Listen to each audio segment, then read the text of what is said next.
Good morning, this is your Stat Sensei, Mr. Spensei, and this is an assignment that is sweet. We're going to run a hypothesis test and confidence interval on candy. So, is a relationship between the amount of sugar in candy and the number of calories in the candy? A random sample of 12 candies was selected. Um, by the way, we'll talk about that 12 in a moment because that's going to be super important. And sugar in candy and the number of calories. So we have calories and sugar.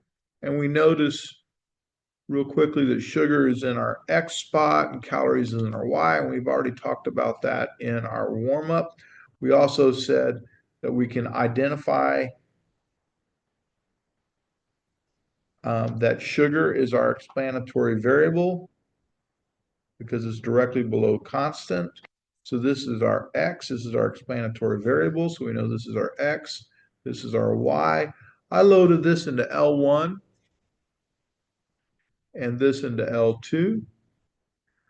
And we got this computer printout below. So let's take a look at real quickly, stat edit. So here we go. Everything's in L1, L2. So stat, test, linear regression t-test. Make sure that's a not equal. Say the slope is not equal. Then we're going to go alpha trace. And we see our y-intercept of 300. We see our slope of 2.829. We see our t-statistic of 2.48. We have a p-value 0.0321. Our standard deviation of the residuals is 105.46. And we have our r-squared of 38.22. So you can see that all that information from the table actually creates the computer printout. Okay? So with that said, let's see what they want us to do. They want us to run a test to determine whether the slope is significant at alpha equal 0.01. So that's going to be important. And we can and it's say null and alternative and symbols, etc. And it's going to ask us for all these different things. But we can pretty much skip ahead and actually look at the template. So when I look at the template, the first thing it asks for is, oh, the hypothesis and symbols. Well, I'll need to talk to you about that real quickly. It's always going to be beta 1 equals 0 and beta 1 does not equal 0. At least for our classes, will always be a not equal. So this should be easy, but just know that beta 1 is our slope. All right? So the claim is it's 0. The alternative is it's not equal to 0. And it's going to be that way for every single one of these, and you're going to have to memorize that. Okay, so what is it in symbols? Well, we need to know what our X and Y is. Well, we know that our X is sugar and our Y is in calories. So we're going to put it in sentences. HO. There is no, be very, very careful about this. All right, there is no, because beta 1 equals 0 means you have a horizontal line. There is no linear relationship between the number of calories. So let's highlight that, because number of calories, what is that? Oh, number of calories. That's my Y variable. And the amount of sugar right here happens to be my X variable. So there's no relationship between Y and X. And then here we have, I should make this orange right here. There is no linear. There is a linear relationship between the number of calories. And once again, number of calories, that's my Y. And the amount of sugar is my X. Okay? All right, our formula. Well, our formula is basically B over SB. And you're like, well, what's B and SB? I'm glad you asked. You're asking a really good question. B is my slope, and SB is the standard error of my slope. So that means if I'm saying B and SB, I'm going to be looking at my slope row. Well, there's my slope. There's my standard error of my slope. So what they're telling me is my t-statistic should be 2.829 divided by that. Let's see what happens if we do that. 2.829 divided by 1.1374 and see if we get the t-statistic. And sure enough, the slope, or B divided by SB, equals 2.4871. All right, within rounding difference. So there we have B divided by SB equals T. And guess what? This is B divided by SB is T. Well, the next thing it's going to ask us to do is to plug in. But before that, let's look at our degrees of freedom. Well, we can find degrees of freedom real easily on the table. But I need to know that degrees of freedom is n minus 2. Well, my sample size, we have a random sample of 12. So we're basically going 12 minus 2, and that equals 10. So that's where that 10 comes from right here, is 12 candies minus 2, because our degrees of freedom for regression is n minus 2. Okay, so we've identified our t-statistic, we've identified our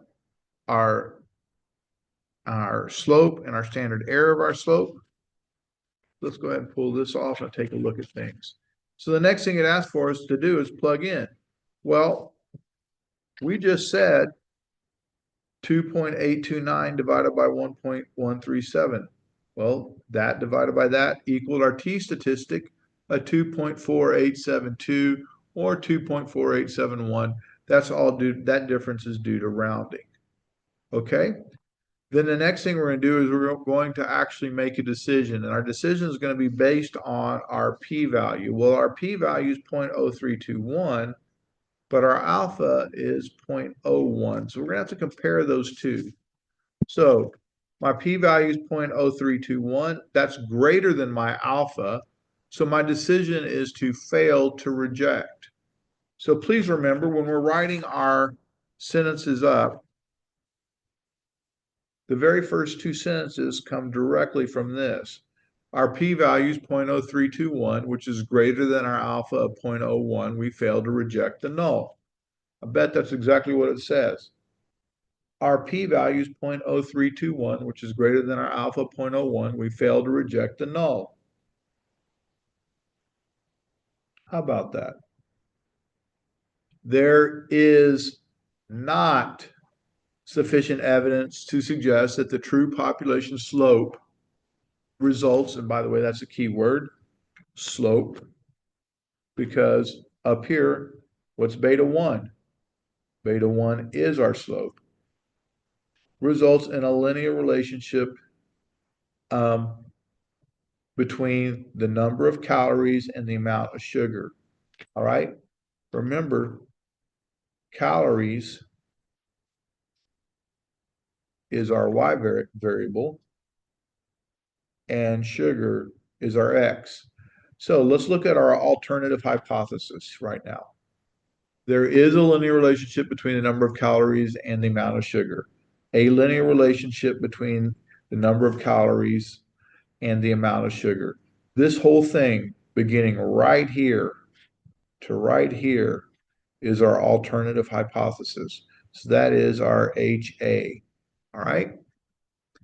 Okay. The next thing it asks us to do is, hey, we want to, so that takes care of the first part. We did A through H already. The next thing is we need to create a 95% confidence interval for the slope. So I need the formula for my confidence interval. Well, confidence intervals for regression are B plus or minus T star divided times SB. Well, we've already said B was our slope, SB is our standard error of the slope. So we already have that. So the only thing we're going to need to do is calculate our T star. So let's get going with this. All right. So the very first thing it asks for is our formula. Well, we just said that that was B plus or minus T star SB. And remember, B, that's my slope. This is my standard error of the slope. All right. So we need to calculate T star. Well, what type of confidence interval did they want? They wanted a 95%. So how do I calculate T star? Well, we're going to go second vars, inverse T, parenthesis 1 minus 0.95, close parenthesis, divided by 2 like we always do, and it asks for degrees of freedom. Uh-oh, degrees of freedom. So the degrees of freedom is n minus 2 or 12 minus 2, which is 10. And guess what? It says it right there. So in this case, 12 minus 2, and we get a T star of 2.2281, and we're always positive. Make that positive. So calculating T star, our confidence level is 0.95, our degrees of freedom, which what came from 12 minus 2 is 10. And you saw me plug that in the calculator, 1 minus 0.95 divided by 2. There's my degrees of freedom right here. And we get make sure it's always make that positive. The next thing we're going to have to do is we're going to have to plug that into the equation. Okay. Now the calculator doesn't do all our work right now. So we have, in this case, B, which right here, this is my slope, or B, plus or minus T star, which we calculated right over here. This is my T star. And then we have SB, which is standard error of the slope.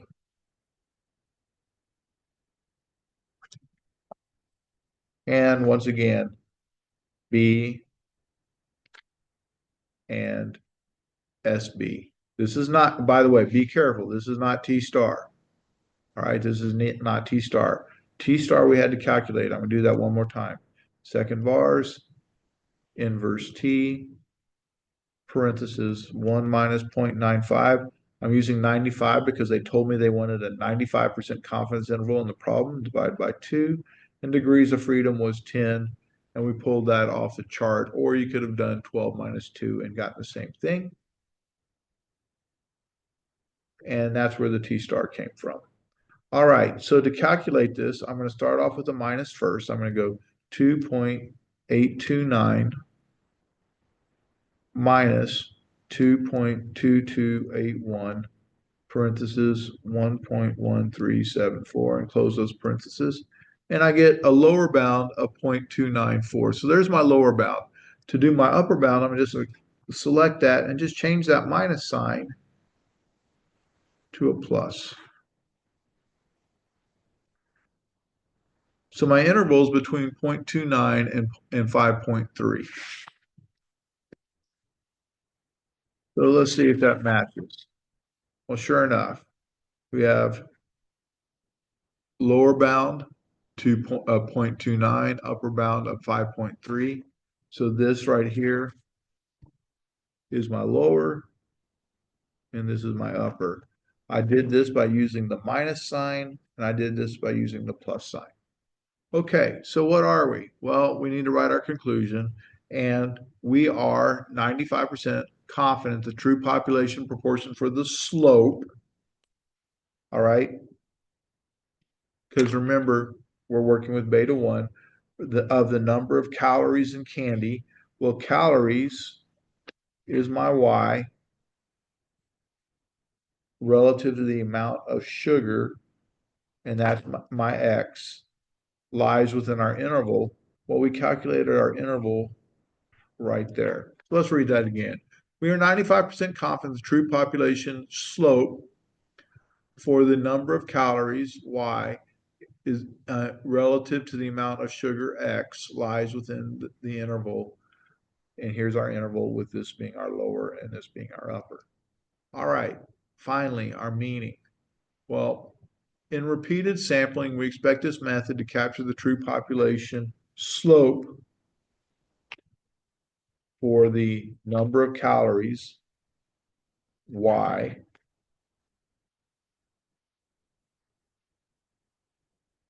in candy relative to the amount of sugar, which happens to be our X, 95% of the time. So I'm going to read that one more time. So in repeated sampling, we expect this method to capture the true population slope, because that's what we're studying, for the number of calories, which happens to be our Y, relative to the amount of sugar, which is our X, 95% of the time. All right, so that's how you conduct both a hypothesis test and confidence interval for regression. Look forward to seeing you in the next one, and I appreciate you watching. Thank you.